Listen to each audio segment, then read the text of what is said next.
As the co-founder of a home care company that supports 13,000 frontline workers across Canada, I hear the stories of people who navigate care services for family members every day. I'd like to share one of those stories with you and ask you to close your eyes and imagine along. Imagine that a family member has dementia. It's getting a lot worse. They now need someone to watch them 24/7, so they've moved in with you. The government can only offer 2 hours a week of home care support, which isn't enough. Yesterday morning, your loved one's home care worker was supposed to come at 8 a.m., but wasn't there when you left for work. When you called the care agency, they said that they didn't know where she was and that no one else could come. So you cancel your morning meetings and hear someone whisper, "Seriously? Again?" By the time you're home and halfway through your loved one's morning routine, their care worker shows up 2 hours late. You look at your phone. The urgent emails and missed calls from work are piling up. It's not even noon yet, and you're exhausted. So, out of desperation, you call a private home care agency, and they quote you $24,000 per month for the full amount of care that your loved one requires. You can open your eyes. This is a real story. It's actually the story of a friend of mine. She ended up quitting her job, her dream job, the one that she has been working her entire life for, so that she could become a full-time caregiver for her mother. Here are some thoughts that might be swimming through your mind. Doesn't the healthcare system take care of us as we age? No. 80% of the care that the elderly receive is provided by family members, and women do 90% of this work. Or you might be thinking, why is care so expensive? Well, it's expensive because it takes a lot of time. Across Canada, families spend the equivalent of $25 billion of their time each year on care.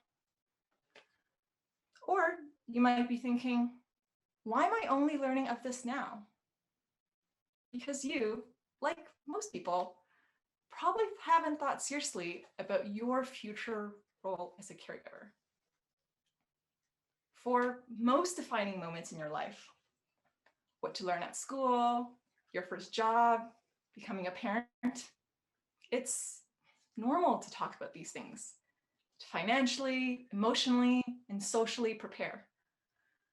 But when it comes to caring for our aging loved ones, we don't talk about it in any kind of meaningful detail until we need to act. That's a mistake. Now, don't get me wrong. There are many families, for example, those in intergenerational living arrangements, who do expect to care for aging family members.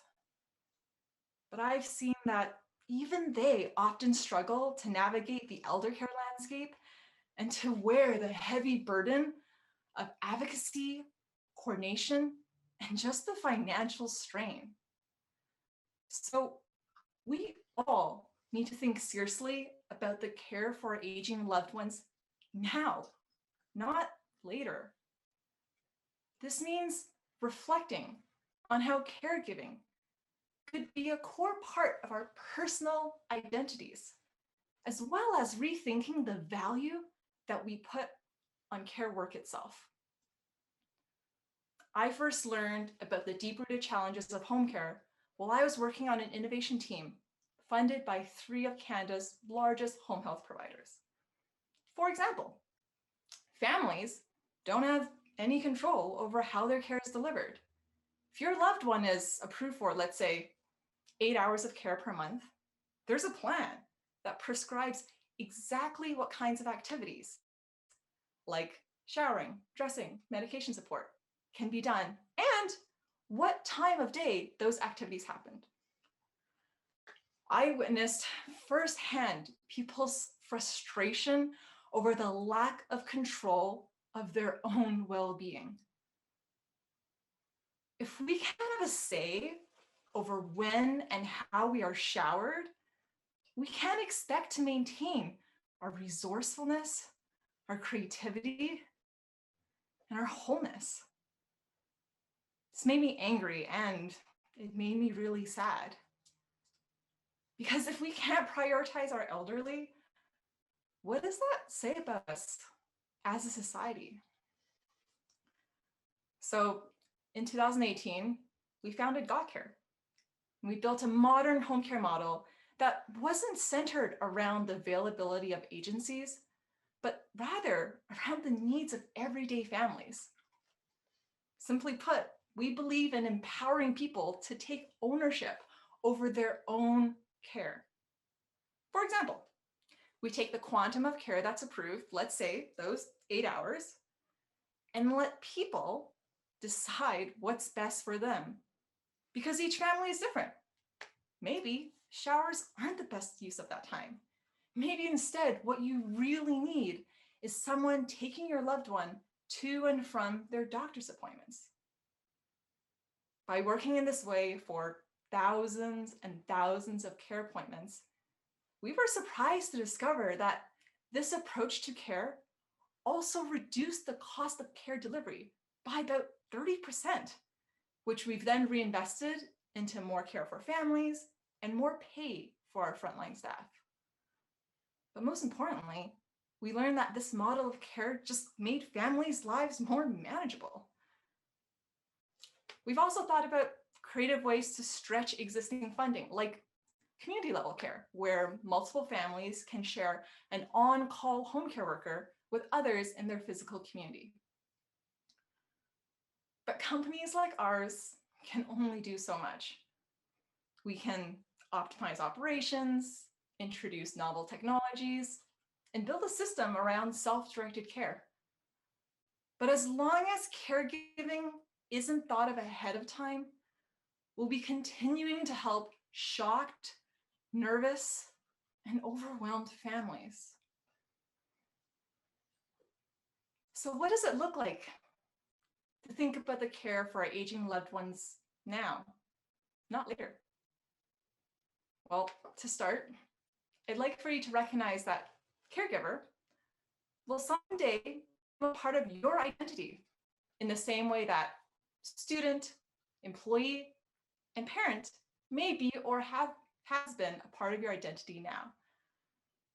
You can also talk to your family and friends about how they want to be cared for when they age. Some questions to get you started. Where will they be living? Who will be physically taking care of them? How will this care be funded? And what skills and knowledge should we all begin to develop now? Most importantly, you can consider what you would do if you received a call to be a caregiver today. Your initial reaction might be, I'm not ready. Might have to move. I don't have time. It's okay, and frankly, very normal to have that reaction. But I also like you to consider this question. What can I change about how I see the world so that I will feel as proud to care for my family as they were to care for me? Here's the future I want for you. As your family ages, every person, regardless of gender, understands their role and responsibility.